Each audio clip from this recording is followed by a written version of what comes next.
purpose from intelligence to leading and mentoring teams under some of the toughest conditions. Now he's the talent acquisition lead at HII Mission Technologies, where he's been spearheading the DoD SkillBridge program, helping transitioning service members land meaningful careers. What makes Ricardo stand out is his passion for paying it forward. He's been in your boots, and now he's dedicated to helping veterans find their next mission. So everyone give a warm welcome to Ricardo this morning. I thought it'd be super fun, just since it's the middle of the week, we're kind of getting over the hump, to start with a little bit of a fun of a question. So I've always wondered when talking to recruiters, and I'm sure a lot of other people in here have too.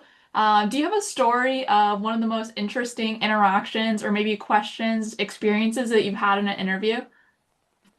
Let's see. Thinking about that, exciting or interesting stories that I've heard during the interview is like basically tell me a little. When usually they come into an interview and say, tell me a little bit about yourself and what you've done, or So of course, for me, talking about my experience on recruiting duty in the Army was probably one of the most interesting ones, because it was probably one of the worst times to be a recruiter.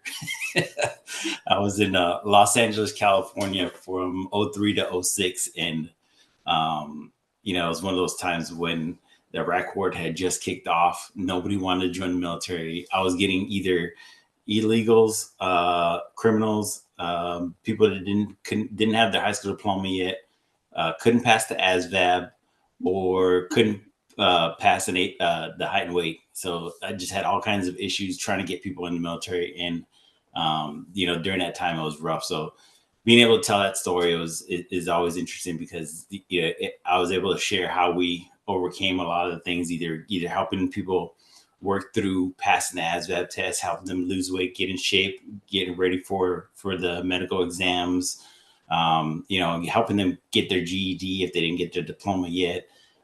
All of those things, we worked through all of those issues with potential candidates to get them into the military. And it was a great experience. Yeah. Okay. Going into that, can you kind of tell us about how your transition out of the Army was? You ended it in recruiting. What looked like? Looks like you had an awesome career. Just how was it when you were getting out? So actually, I had gotten out as a senior, was a CW3, Chief Warrant Officer 3 in military intelligence. So it was an all-source intel warrant officer. And at that point, when I was getting out, I had to decide, hey, what am I going to do next? Because I'm retiring now. Do I want to stay in intel, or do I want to do something totally different and go, maybe even go back into HR? So I decided that I needed to spend some more time with my family and rekindle all the stuff that we had going on. Just being in military intelligence, they were sending me TDY everywhere, going to different foreign countries, going to missions and briefings and planning exercises and all that stuff. So I just needed a break from that world and that pace, like, because I was supporting special operations units, and they're just go constantly. Yeah. So I decided when I retired that I wanted to do something different. And I actually got the opportunity, after building out my profile in a way on LinkedIn, in a way that spoke to a little bit of everything that I did. So I had the a little bit of the HR stuff, a little bit of the recruiting, and then of course some of the intel stuff. And a recruiter reached out to me, and it was actually the director of a recruiting team for an organization, that said, hey, you have a background in HR, you got a background in recruiting, and you got a background in military intelligence. And we just so happen to have a contract that we're having a hard time filling down in Florida. And we'd love for you to join our team as a recruiter and help us to fill that contract. Because since you have the HR and recruiting experience, you could, and the intel experience, and you could probably really help us fill out that contract over there. Yeah. So a lot of what we work on over here is getting our LinkedIns up to speed and kind of transitioning all of our experience from the military to civilian. So what kind of stuff did you do? You said you really used LinkedIn at the time. What do you think really helped you during that time? During that time, I think building out my network on what I was trying to do. Just to back it up, though, talking about my experience in the military, I think one of the biggest learning points I had was trying to prepare myself prior to the exit. So, when I got out, I did have a break in service in 06, and I got out. And at that time, it was right after recruiting duty. So I was, of course, I had that rough experience during recruiting duties. So I took a break, and it was an emotional break because I shouldn't have probably gotten out at that time. Yeah. And I didn't have the credentials or experience or the degrees, not experience, the degrees or the certifications that I needed to get into a really good HR or recruiting type of role. And I had a hard time struggling to find work to take care of my family. So I ended up coming back in, and on my second uh, bad at it, what I'm saying, I ended up finishing up my degree and getting some certification, plus getting a upgraded clearance through doing the military intelligence. But I finished out my degree so that it would set me up for success when I was actually retiring and getting out.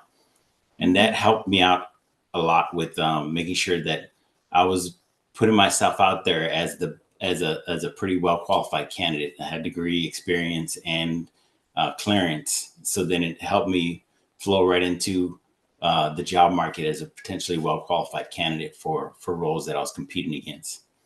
Okay. So when I did transition out, that made things a lot easier for me. Okay. Okay, that makes sense. What made you kind of lean in towards the helping veterans again? You run the SkillBridge program or take part in the SkillBridge program over at HII. What brought you back into that world? Of course, when working once you're out of the military, you kind of like miss that camaraderie that you had when you were in.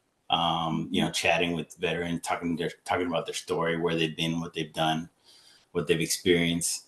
It's familiar, right? We talk about not having to go to PT formation anymore. We talk about not having to go out on guard duty or doing all those things. So that life, you kind of miss it, but you also want to make sure that those who are going through the transition process have a good experience through it. So you try to pay it forward.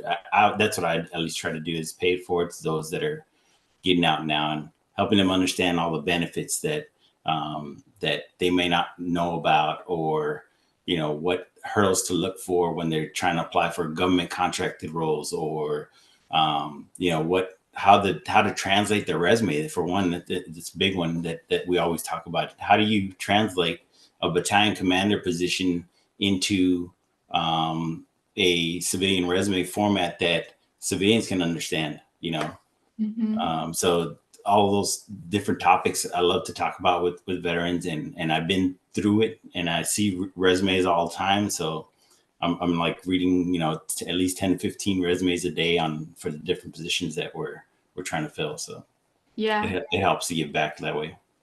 Talking about that kind of area, what are some of the biggest mistakes you see veterans make when looking at their resumes? For the resumes, I think the biggest one, of course, is going to be how to quantify and qualify your experiences. Right? You want to make sure it's, recruiters. Most of the ones, at least on these companies, are going to be civilians. They've never really touched the military. Of course, even on a DoD contracting firm as big as HII, we still have the large majority of our talent acquisition team is going to be civilians that have never dealt with military. So of course they want to give back to the country and support in that method, but they don't understand what we've been through, what we've experienced, how to translate what you did in the military into civilian terminology. So I help with that part, with translating the resumes for them, but also help them identify potentially strong candidates for the roles they're trying to fill. Okay. Did that answer On, your question? I don't know if I yeah. got. No, Oh, no, that answered it. On the opposite side of that, what do you think really makes veterans stand out, even to you and to maybe a recruiter that's not a veteran? What's a quality or something in the resume that really makes them stand out against other people that might not be for the military community? I think for the veterans that apply with us, a lot of times it's gonna come down to their ability to speak to the roles that are applying for. The better qualified you are for the positions that you're applying for, and you've gone through what the company is looking for, what those minimum and preferred qualifications are, then if you could speak to them, then you're gonna have a good shot at getting your foot in the door. But um, I think that's the hardest part is getting past the recruiter to get Mhm. at least a pre-screen call with them. And then once you get the pre-screen call with them, you can set yourself up for success by asking the right questions and, what's this job about? Is it contracted or indirect role? Is it fully funded or is it a proposal or bid? And then going through that process with the recruiter to the point where you can get to speak with the hiring team in an interview, and the recruiter says, yeah, this person checks all the boxes, meets all the qualifications. I had a chance to speak with them. Sounds like a solid candidate, knows their stuff, and is a good fit for our position. So let's set them up for an interview. And then the Okay. hiring team makes their recommendation or says, yeah, I agree. Let's go ahead and get an interview set up. Hmm. Yeah. Okay. What strengths do you think veterans have over others in the actual? So they get past they have a great resume, they get past that portion, they get to the interview. What do you kind of see there that stands out?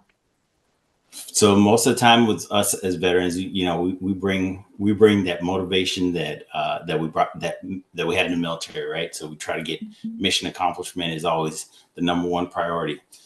When I was in the Army, the my commander's famous quotes are always mission first, soldiers always. So it's one of those things that it's inherent in our values that we always want to make sure that we're getting the tasks done and we're really task oriented. We're focused on that, but we can also think outside of the box to get things done, which many civilian corporations love that you can bring new ideas, fresh ideas on how to get things done in a way that not only usually saves them money, but also time and energy. But Yeah. you can also follow rules and regulations down to the technical manual if you need to. So that's what a lot of our civilian corporations like to see. That when we apply for these roles, they love that mission accomplishment focus. Okay. I think a lot of us don't really realize how much that's instilled in us until we see how Exactly, different we are from the other candidates on the opposite side, not the military side. for It's sure. easy for us to look over because it's just a normal thing that we all do and we all have. Yeah, it's definitely part of who we are. Is it's almost drilled into us at boot camp. Like you got to get this done. You get a task. Who's on my left and right that can help me get this mission accomplished, and then let's get at it. And it doesn't matter Yeah. what it doesn't matter what race, gender, color, creed, whatever you are. We're all wearing the same uniform. We're gonna get it done. Yeah, 100%.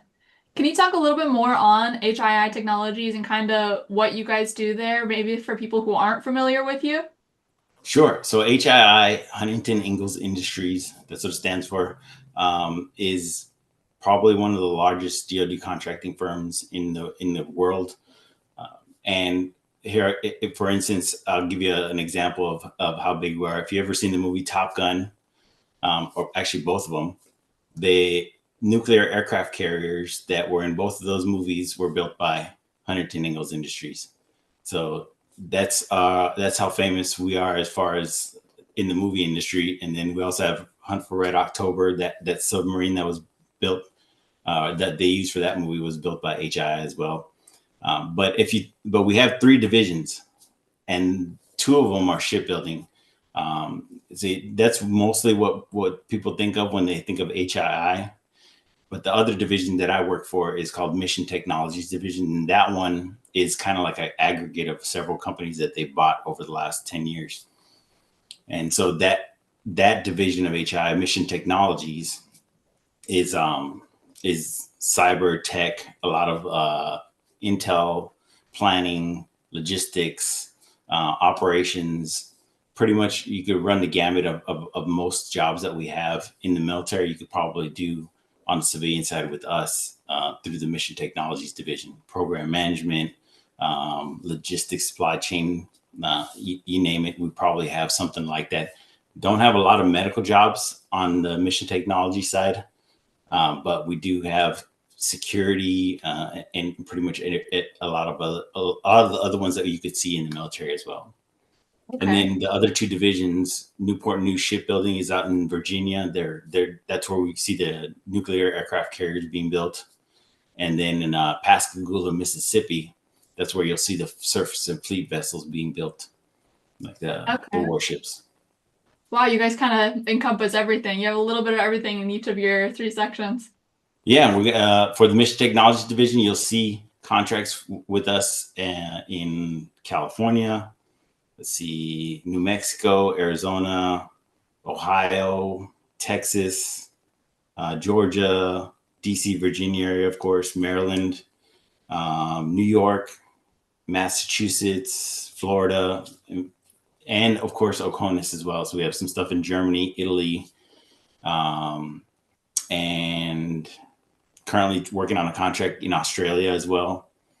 Hawaii, Thailand, Japan. Um, yeah, all over the place. Wow. Alaska too. Okay. Awesome. Looks like we have a couple questions. Jared first. Hopefully I said your name right. Yeah, you did, Jared, with an Okay. H. It's lovely. Never seen it. I know, right?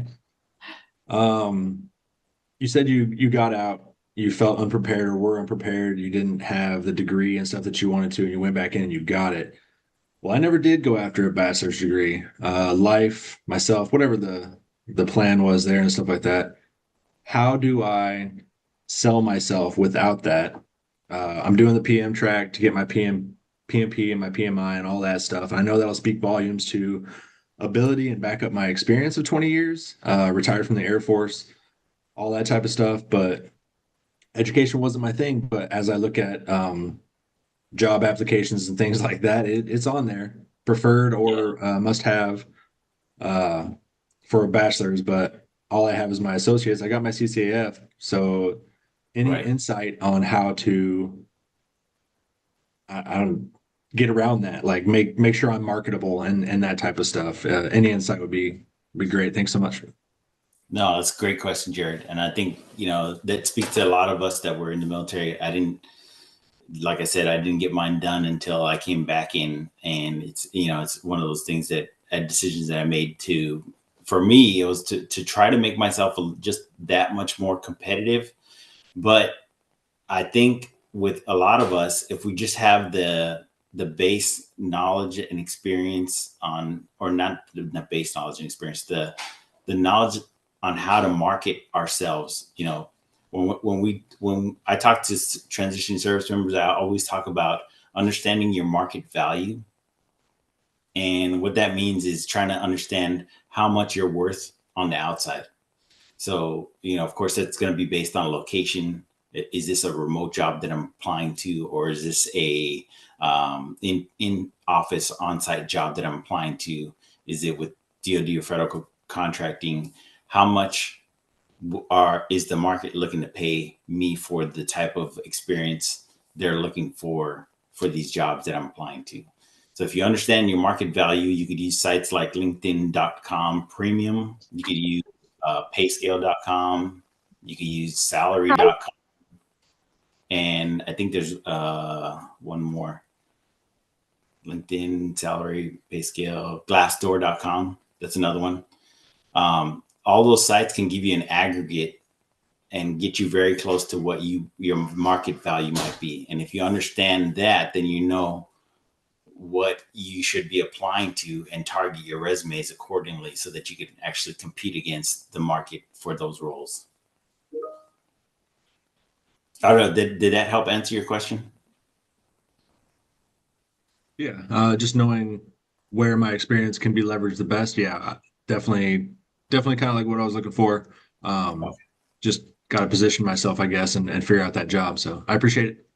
Yeah, definitely. And once you get into understanding your market value, then you can really hone in and tighten your resume to the point where the recruiters can see that in your experience as well.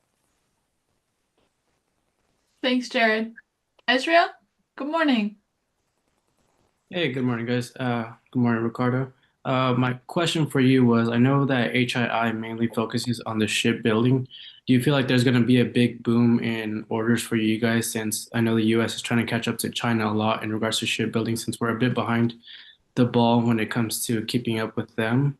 And then also, what are like the core skill sets that you would want to see in an applicant? I know the main jobs that you listed was project management and logistics management, but what do you really want to see in a candidate? Okay, so that's great questions. I appreciate that, Israel. On the one for the shipbuilding side, I think the Newport News shipbuilding team and the Ingalls shipbuilding team, they're both trying to assess the demand now for that kind of effort, and they're also working with of course the DoD to make sure that the funding is there, the contracts are there, they're built out properly, so we can actually increase our fleet support to the Navy and those operations.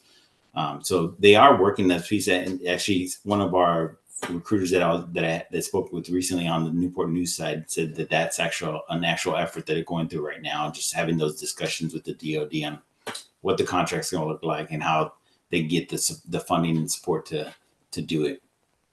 And then as far as what we're looking for from the veterans that apply with us is that you understand your market value, who you are, what you bring to the table, and then when I look at resumes for the veterans that apply with the positions that I'm trying to recruit for, I'm looking to make sure that they thoroughly scan the job description for the job that they're applying for. They understand the requirements, they understand the preferred requirements, and it's translated into their resume. So not necessarily word for word, but you looked at that job description, you said, all right, they're looking for a TSSCI, they're looking for somebody that has experience in DSIGs, they're looking for somebody that has experience building a link analysis briefing, an intel briefing to a commander. Okay, I could translate that into my experiences because I've done all that stuff in the military. You know what I mean? So as you start outlining your work experiences on your resume, that it kind of relates to what the job description is. If you're doing that properly, then the recruiter's like, all right, yeah, they're hitting all the marks, and it's an easy read, and they've highlighted their accomplishments. So one of the biggest recommendations that I make is use AI. I mean, that's one of the tools that I didn't have when I was getting out. You got platforms like Copilot, right? Copilot, you can, it's free, and all you have to do is create an account if you want to get even more resources out of it, but it's free for use, and you drop the job description in there, and then you take your resume and upload it in there and say, hey, can you compare this resume to this job description real quick and see where the gaps are, what could I do to improve, and then also highlight maybe some experience that would make me a top candidate, or some things that would make me a top candidate for this role.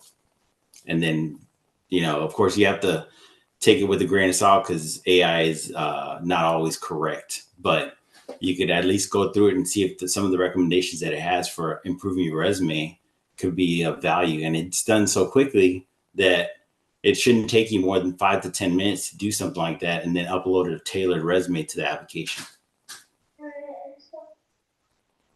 Sounds good. That's some great advice, Ricardo. Thank you so much.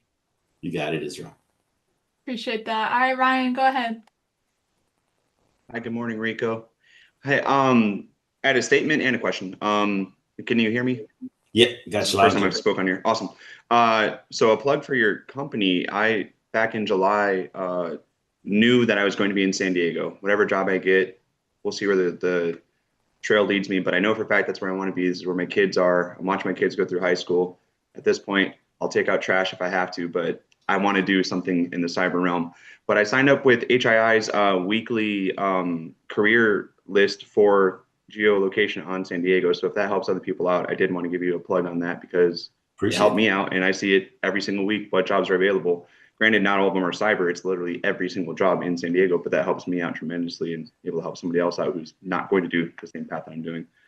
Yeah, actually, most companies, I was just going to say, most companies, if you get on their career site, so you go to Lockheed Martin or Northrop Grumman or Raytheon or any of these big DoD contracting firms, actually most companies will have somewhere on their careers page a place where you can get added to their talent network. And it's kind of like a newsletter where they send you updates on the latest jobs.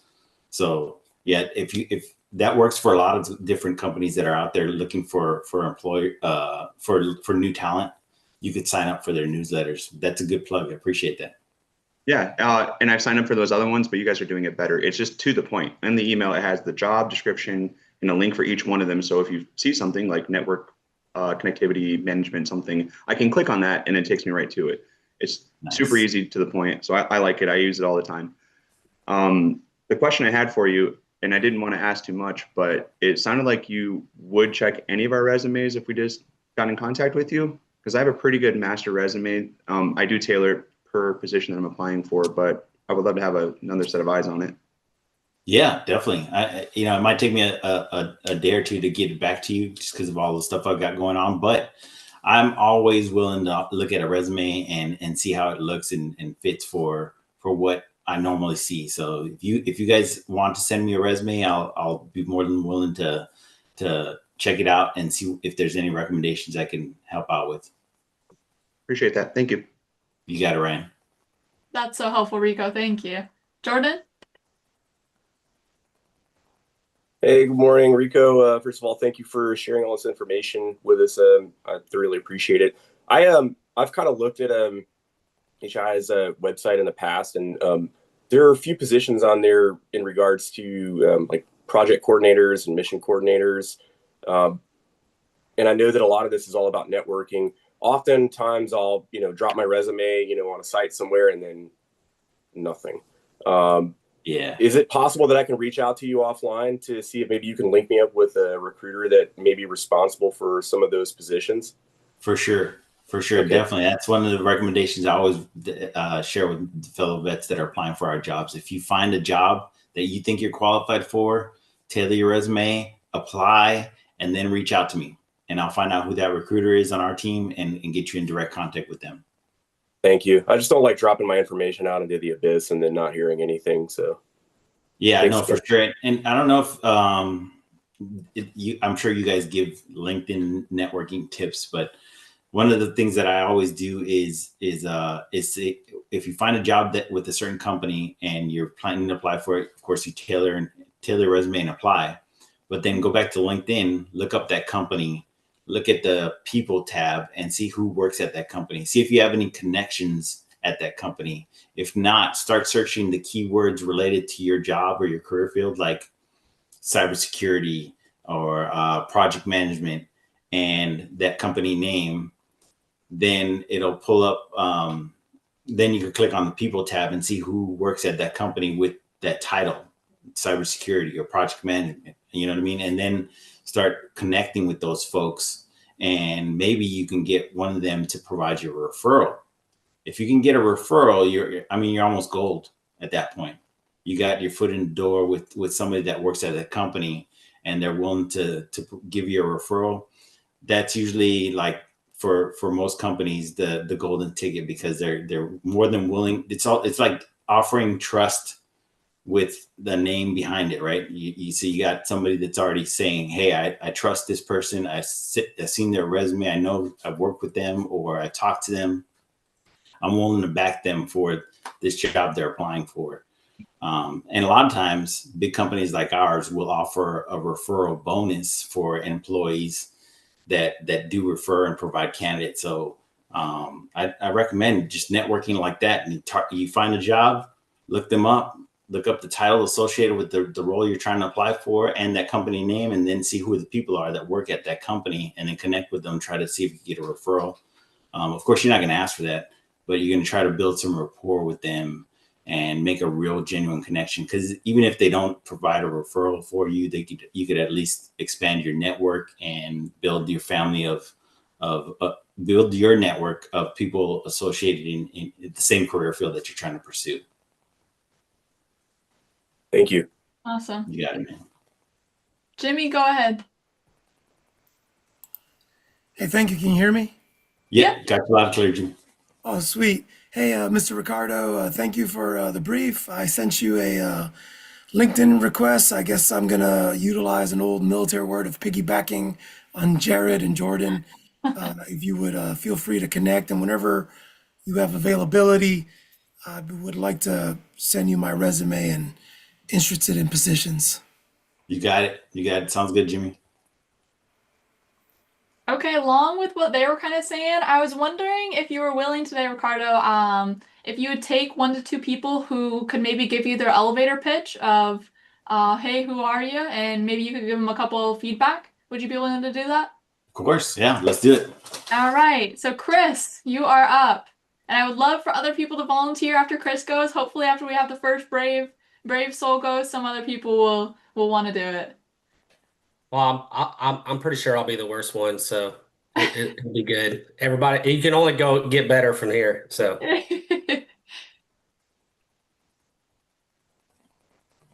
Go for it. Let's see what you got.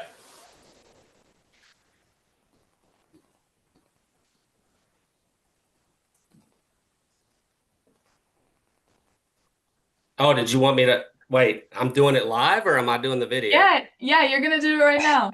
Oh, I wasn't intending to do it live. But if I was to, you just want me to do an introduction, right? Just to clarify. Yeah, Yeah, tell me a little bit about yourself. Tell me. Yeah, sure.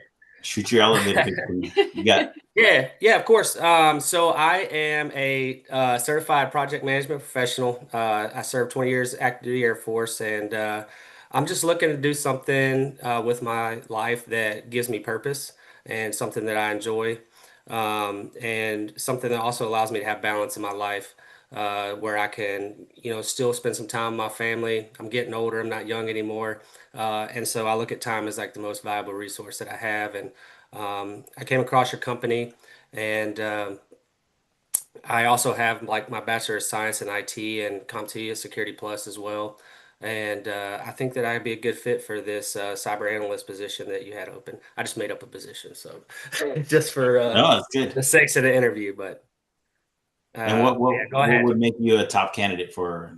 That's what I would say at that point. If you had to add anything to your pitch, I would say, once you've talked about yourself, then say, all right, well, the reason why I think I'd make a good fit is because, and then go into a little, I've accomplished this, or some results that help solidify why you're a top candidate. Yeah, that was good. I appreciate Excellent. it. Good job, Chris. Thank you. Everyone do a little emoji in the chat for Chris. I misunderstood the assignment, or I would have definitely been preparing for this the whole time. Like, it kind of got put on the spot. So I apologize. Probably been better if I thought she just wanted my video that I made. So yeah, no worries. No, you Sorry got for the miscommunication. you never know what building you're in, right? And you could be visiting some corporation, and it's literally, you could just jump into an elevator going up to the top floor, or one of the lower level floors, and the CEO jumps on the elevator with you. So you got to be ready to pitch yourself. Yeah, I appreciate that, sir. Right, Thank you. More than that, you might only have one floor. Great job, Chris. All right, it looks like we do have another volunteer, Clayton Baker. Good morning. Hello, Morning. my name is Clayton Baker. I've had the honor of serving as a cyberspace operations officer in the United States Air Force for the past 21 years. As I transition to the next phase of my career, I'm seeking leadership opportunities in project management, cybersecurity, or information technology, areas where I bring proven expertise and a passion for developing high-performing teams. Throughout my career, I've led diverse teams to mission success in high-stakes environments. I'm a servant leader who focuses on empowering people, driving innovation, and building cultures of collaboration and excellence. I'm currently participating in the Department of Defense's SkillBridge program, which allows me to contribute through on-the-job training at no cost to your organization through the end of this year. Additionally, I'm available to begin a full-time employment as early as January 1st of 2026. Thank you for your time and consideration. I'm excited about the opportunity to bring my experience, leadership, and energy to your team. No, that's good. I like it. I mean, spot on. You highlighted your accomplishments and why you'd be a good fit. I think once you get to the point where you could make it feel more natural, and just coming out, just talking like we were just talking, conversational, then I think you'll be hitting the nail on the head right there. Thank you. Great job, Clayton. Thank you for volunteering. Do we have anybody else? This is a one-time opportunity where you're here with a recruiter who hears these all the time, could get some great feedback. All right, that's okay. Thank you for you two. I really appreciate you guys. Oh, David. Hey Ricardo, how you doing today? Good. How you doing, David? Doing very good. David Hurtado, 23 plus years in the United States Marine Corps. Like yourself too, trained very well in consultative selling. Was an S4, supply, fiscal, you name it, jack of all trades, master of some. Really, really blessed at being able to take diverse programs and kind of perform them to whatever the expectations is of the leadership. Bachelor's in business administration with a few journeyman certificates from the Department of Labor, Lean Six Sigma Green Belt trained. And right now I'm just looking at moving to the next chapter of my life and providing a well-established company with some very, very good resources to actually get to that next level in the mission. Okay. Awesome. No, that's great. I think that's how you want to do it, right? You want to pitch yourself, keep it short, concise, talk about your accomplishments and make it feel natural. You nailed it, David. I have no other recommendations other than to keep it conversational like that. That's awesome. That's a recruiting. There you go. Thanks, David. Great job. Hey, Jen. Hello. So I do have a short elevator pitch. Hi, I'm Jennifer Ralston. I've spent the last 10 years in the Navy as an electronics technician. I managed and trained teams while troubleshooting and maintaining complex radar and communication systems. I'm finishing my bachelor's degree in electronics engineering technology. I finished my coursework. I'm just graduating in December with magna cum laude honors. And I'm eager to bring my technical problem-solving skills and leadership experience into a hands-on engineering technician role. I thrive in fast-paced environments, and I'm excited to contribute to a team where I can keep solving real-world technical challenges. All right. So what are the major accomplishments have you what were some of the results of your work and experience? You know what I mean? Like that's the stuff you want to throw in there at the end there. Like, hey, my unit went through a major exercise and we were able to keep 99% operational readiness throughout our, exercise, and we had no comms failures or anything like that during that time. Okay. Yeah, I'll keep that in mind. I'll add that to it. If you could throw that in there and keep conversational, I think you'd be spot on with that. All right. Good. Okay, I'll take that. I appreciate it. You got it. Thanks, Jennifer. All right. So a lot of our people here on SkillBridge are people that have been in the military for 20 plus years and have a long history of leadership experience. So I was wondering, what's the leadership experience that you gained from your 20 plus years in the Army that you still use every day in your job now? I think for me, it was probably knowing. So I'm the type that sure there's leadership and then there's a boss, right? If you know the difference between being a boss and being a leader, I think you can probably understand where a lot of our military folks come from, because we work with everyone just to get the mission accomplished. But at the same time, we want to make sure that we're providing the most effective operations. And when you're able to provide good leadership, and you're also gaining ideas and initiative from your subordinates and your teammates. You're not just you're not just being a boss and telling them what to do or showing or making them do something without showing them how to do things. That's the experience that we bring as leaders. We're able to, from the military, we're able to share with our subordinates and our teammates how to do things, but also insight, initiative, and motivation to be able to do that on their own and make them feel good about accomplishing it themselves, or make them feel good about being able to come up with ideas that make the team more efficient. So flat comms is always one of the biggest things that I learned about the military is learning how to talk to everybody, no matter what their rank was, about ideas and initiatives and how to make things better. And if you can contribute to your team, it doesn't matter where the idea comes from. It could come from a private down to the lowest level, or it could come from the the colonel or the general. You know what I mean? If you got a good idea, then bring it, and we would love to hear it. Yeah, yeah, that's awesome. Thank you. If nobody else has any other questions, I have one final question for you. I would just like to hear what is the ultimate advice that you could give to these guys in this transition right now? Sure. I think as you're transitioning out, you know, a lot of folks ask me when's the best time to apply, and that's a tough question, right? When is the best time to apply for regular full-time jobs? I think it really just depends on when you feel you're best suited to start applying for roles.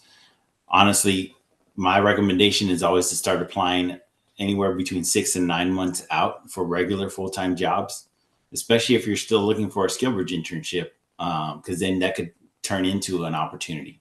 You know, you start you're applying for the jobs that you're well qualified for now. It's going to do a few things. One, it's going to help you tailor and tool your resume a little bit more. It's going to help you refine it, understand what makes your resume a little bit better.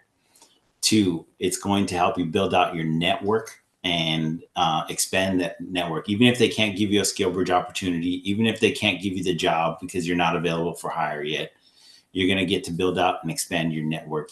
And you're building out your network probably in the place where you want to live at after the military.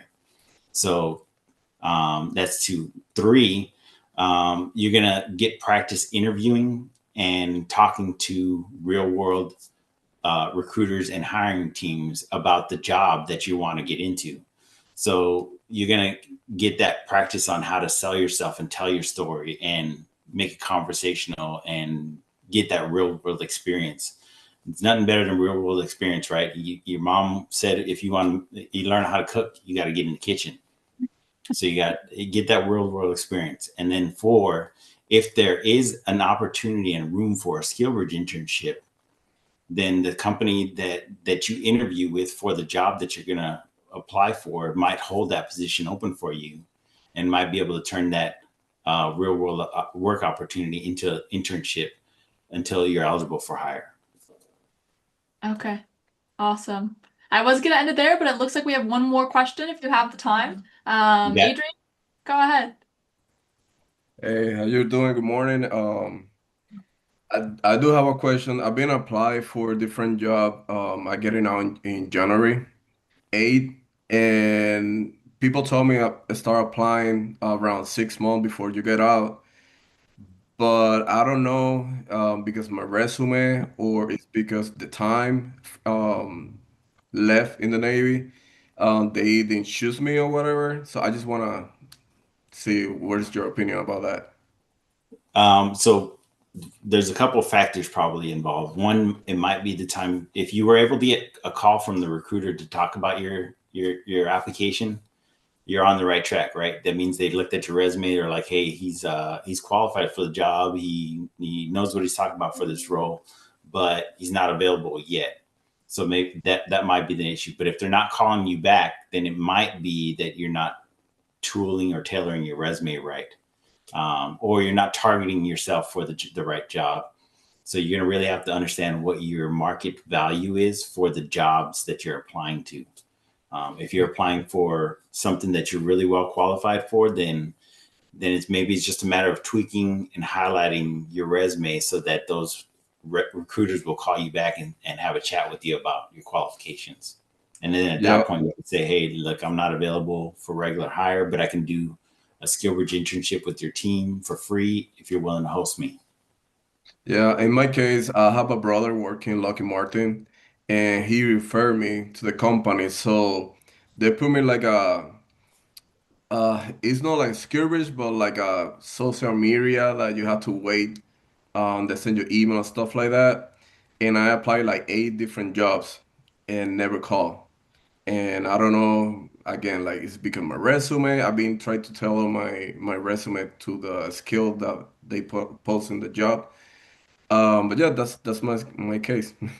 Well, let's connect afterwards. We can have a more in-depth conversation and talk about your resume versus the jobs you're applying to and see how close we can get you aligned to the positions that you're interested in applying for. I mean, I work for HII, but I'm all about the service member and their transition. So I'm looking to pay it forward in any way which possible. So if you show me the job on the Lockheed page that you're trying to apply for, or any one of them, and we'll get your resume built up for that role. Okay, I appreciate it. Thank You you. got it, man. That's so awesome, Rico. Thank you so much. Well, thank you for coming on today. I really enjoyed having you on. It sounds like from all the great questions that everyone else did too. So we really appreciate you being here. For sure. Anytime, and look forward to doing this again with you guys next month, and Yeah. have more conversations like this.